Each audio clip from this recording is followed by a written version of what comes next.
ఈ నెల 26వ తేదీన ఆదివారం రోజున జరిగే శ్రీ వాసవి కన్యకా పరమేశ్వరి మాతా జయంతి ఉత్సవ వేడుకలకు హాజరు కావాలని నేడు మాజీ మంత్రి కరీంనగర్ శాసనసభ్యులు గంగుల కమలాకర్ను వారి నివాసానికి వెళ్లి మర్యాదపూర్వకంగా కలిసి వారికి జయంతి ఉత్సవ ఆహ్వాన పత్రికను అందించి ఆహ్వానించిన వాసవి ట్రస్ట్ చైర్మన్ చిట్టిమల్ల శ్రీనివాస్ మరియు ట్రస్ట్ సభ్యులు ఆర్యవైశ్యులు ఈ సందర్భంగా ఎమ్మెల్యే గంగులకు శాలువా కప్పి సత్కరించి ఆహ్వానించారు. ఈ సందర్భంగా వాసవి ట్రస్ట్ చైర్మన్ చిట్టిమల్ల శ్రీనివాస్ మాట్లాడుతూ తెలంగాణ రాష్ట్ర ప్రభుత్వం శ్రీ వాసవి కన్యకా పరమేశ్వరి మాతా జయంతి ఉత్సవాలను అధికారికంగా నిర్వహించడం చాలా సంతోషదాయకమన్నారు. రాష్ట్ర ముఖ్యమంత్రి రేవంత్ రెడ్డికి, రాష్ట్ర మంత్రి పొన్నం ప్రభాకర్, కేంద్ర మంత్రి బండి సంజయ్ కుమార్ కు ప్రత్యేక కృతజ్ఞతలు తెలియజేశారు. తెలంగాణ రాష్ట్ర ప్రభుత్వం ఆర్యవైశ్యుల కులదైవమైనటువంటి వాసవి మాతా జయంతి ఉత్సవాలను రాష్ట్ర పండుగగా జరపడం చాలా సంతోషదాయకమన్నారు.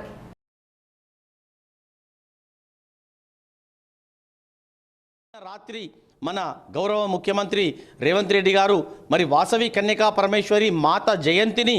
తెలంగాణ రాష్ట్ర ప్రభుత్వ పండుగగా ప్రకటిస్తూ ఏదైతే నిర్ణయం తీసుకున్నారో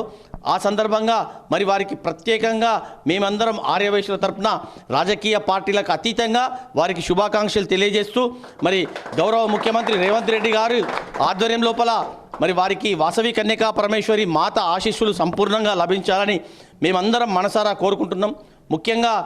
కొత్తగా అప్పుడు రాష్ట్ర మంత్రివర్గం ఏర్పడిన తర్వాత మన కరీంనగర్ వాస్తవ్యులు రాష్ట్ర మంత్రివర్యులు గౌరవనీయులు పొన్నం ప్రభాకర్ గారి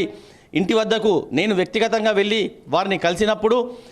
వాసవి కన్యకా పరమేశ్వరి మాత జయంతి ఉత్సవాలను అధికారికంగా ప్రభుత్వ లాంఛనాలతో నిర్వహించే విధంగా చర్యలు తీసుకోవాలని వారికి సూచించిన దానికి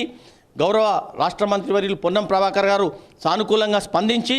తగు సమయంలో ప్రభుత్వ పరంగా నిర్ణయం ప్రకటిస్తామని గౌరవ ముఖ్యమంత్రి గారి దృష్టికి తీసుకువెళ్దామని వారు చెప్పి మరి నిన్న వాసవి మాత జయంతిని తెలంగాణ పండుగగా వారు ప్రకటించడం ఎంతో హర్షించదగ్గ విషయం. మరి మా స్థానిక ఎమ్మెల్యే గంగుల కమలాకర్ గారి దృష్టికి కూడా ఆర్యవైశ్యులం అందరం మరి ప్రభుత్వం దృష్టికి ఈ అమ్మవారి జయంతిని అధికారికంగా ప్రకటించే విధంగా